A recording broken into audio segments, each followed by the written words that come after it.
लक्षद्वीप आजकल चर्चा में है। हाल ही में पीएम मोदी ने लक्षद्वीप की यात्रा की, लक्षद्वीप की तारीफ की। इस यात्रा की तस्वीरें और वीडियोस भी सामने आई, जिसके बाद लोग लक्षद्वीप की खूबसूरती की बात करने लगे। ये बात मालदीव के कुछ नेताओं को रास नहीं आई। इन नेताओं ने पीएम मोदी और लक्षद्वीप को लेकर अपमानजनक बातें बोल दी, जिसके बाद से सोशल मीडिया पर लक्षद्वीप वर्सेस मालदीव की लड़ाई देखने को मिल रही है। यहाँ तक कि लोग पर्यटन के लिए मालदीव के बहिष्कार की बातें कर रहे हैं। सोशल मीडिया पर हैशटैग बॉयकॉट मालदीव्स ट्रेंड कर रहा है। सोशल मीडिया पर हैशटैग बॉयकॉट मालदीव्स ट्रेंड करने लगा। विवाद इतना ज्यादा बढ़ गया है कि लोग अपनी मालदीव की बुकिंग कैंसिल करने लगे। सोशल मीडिया पर कैंसिल टिकट की फोटोज लोग शेयर करने लगे। अब लोग मालदीव की बजाय लक्षद्वीप को पर्यटन के लिहाज से ज्यादा शानदार बता रहे हैं, जिसके बाद से कई लोगों का मन लक्षद्वीप जाने का कर रहा है। तो आइए जानते हैं कि अगर आप भी लक्षद्वीप जाने की सोच रहे हैं तो यहाँ तक कैसे पहुंचे। लेकिन उससे पहले आप लक्षद्वीप की इन बातों को जान लीजिए।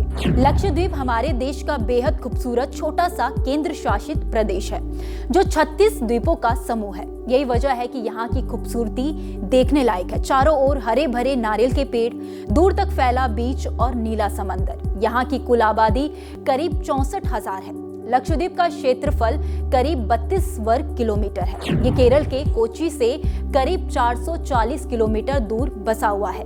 यहाँ के लोग बोलचाल के लिए मलयालम और इंग्लिश भाषा का इस्तेमाल करते हैं। यहाँ के अहम द्वीपों की बात करें तो कवाराटी, अगाटी, अमीनी, कदमत, किलातन, चेतलाट, बिटा, आंदोह, कल्पनी और मिनिकॉय इनमें शामिल है। अब आपके मन में ये सवाल होगा कि ये सब तो ठीक है, लेकिन भाई यहाँ पहुंचे कैसे? तो आपको बता दें कि लक्षद्वीप की सुंदरता का लुत्फ उठाने के लिए पर्यटकों को यहाँ का परमिट लेना जरूरी है। दरअसल ऐसा कोई भी व्यक्ति जो द्वीप का निवासी नहीं है, उसे अंदर एंट्री करने के लिए संबंधित अधिकारी से परमिट हासिल करना होगा। कहा जाता है कि इसकी वजह वहां रह रही जनजातियों की संस्कृति की रक्षा करना है। लक्षद्वीप में एंट्री के लिए ऑनलाइन या ऑफलाइन दो तरीकों से परमिट के लिए आवेदन किया जा सकता है। ऑनलाइन परमिट लेने के लिए आपको एक प्रोसेस से गुजरना होगा। सबसे पहले तो आपको epermit.utl.gov.in के पोर्टल पर विजिट करना होगा। यहाँ से आप ऑनलाइन परमिट के लिए अप्लाई कर सकते हैं। जरूरी डॉक्यूमेंट्स अपलोड करने, जानकारी दर्ज करने और फीस का भुगतान करने के बाद आपकी यात्रा के 15 दिन पहले परमिट ईमेल के जरिए आपको मिल सकता है। अगर इसे ऑफलाइन हासिल करना चाहते हैं तो कवरत्ती में कलेक्टर के ऑफिस जाना होगा। यहाँ से फॉर्म हासिल करना होगा और जरूरी जानकारियां दाखिल कर जमा करानी होंगी। आमतौर पर परमिट की वैधता 30 दिनों की होती है, लेकिन विशेष स्थिति में इसे बढ़ाया भी जा सकता है। हर आवेदक को परमिट के लिए 50 रुपए चुकाने होंगे। हालांकि 12 से 18 साल के लोगों के लिए हेरिटेज फीस 100 रुपए है, जबकि यही फीस 18 साल से ज्यादा उम्र के लोगों के लिए 200 रुपए है। परमिट के लिए एक पासपोर्ट साइज का फोटोग्राफ, आधार कार्ड, वोटर कार्ड आईडी जैसे कि पहचान पत्र की एक फोटोकॉपी यात्रा के टिकट के साथ दिखाने होंगे। साथ ही पर्यटकों को भी इनके साथ ये भी बताना होगा कि वह किस होटल या रिजॉर्ट में ठहरने वाले हैं। भारतीय लोग लगभग सभी द्वीपों पर जा सकते हैं, लेकिन विदेशी टूरिस्ट सिर्फ अगती, कदमत और बंगारम द्वीप पर ही जा सकते हैं। केरल के कोच्चि तट के पास लक्षद्वीप है, यानी कोच्चि सबसे नजदीकी जगह है जहां तक आसानी से सीधे फ्लाइट मिल जाती है। कोच्चि के बाद लक्षद्वीप तक फ्लाइट भी है और पानी के जहाज भी। फ्लाइट ज्यादा वक्त नहीं लेती। किराया 7,000 रुपए के आसपास से शुरू होकर 20 या 25,000 रुपए तक भी पहुंच सकता है।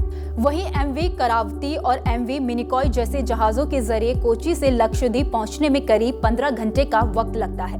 हालांकि किराया 4,000 से 5,000 रुपए लगता है। इन जहाजों के टिकट आप लक्षद्वीप टूरिज्म की वेबसाइट से बुक कर सकते हैं। अगती पहुंचने के बाद करावती के लिए हेलीकॉप्टर की भी सुविधा है। लक्षद्वीप पर जाकर अगर घूमने की जगहों के बारे में बात करें तो यहाँ पर आप अगती द्वीप, Kavaratti island, Minicoy island, marine museum, Pitti bird sanctuary, Amini beach जैसी जगहों पर घूम सकते हैं। लक्षद्वीप को एक्सप्लोर करने के लिए कम से कम 6 से 7 दिन की ट्रिप प्लान करें। अगर आप लक्षद्वीप जाने के लिए प्लानिंग कर रहे हैं तो यहाँ पर आप बीच के सनसेट का मजा भी ले सकते हैं। इसके अलावा आप यहाँ पर sight seeing, boat riding, hiking, scuba diving, snorkelling, reef walking जैसी एक्टिविटीज का लुत्फ उठा सकते हैं, जो आपके लिए लाइफ टाइम यादगार रहने वाला है। सबसे अच्छी बात तो यह है कि लक्षद्वीप आप कम बजट में घूमकर आ सकते हैं।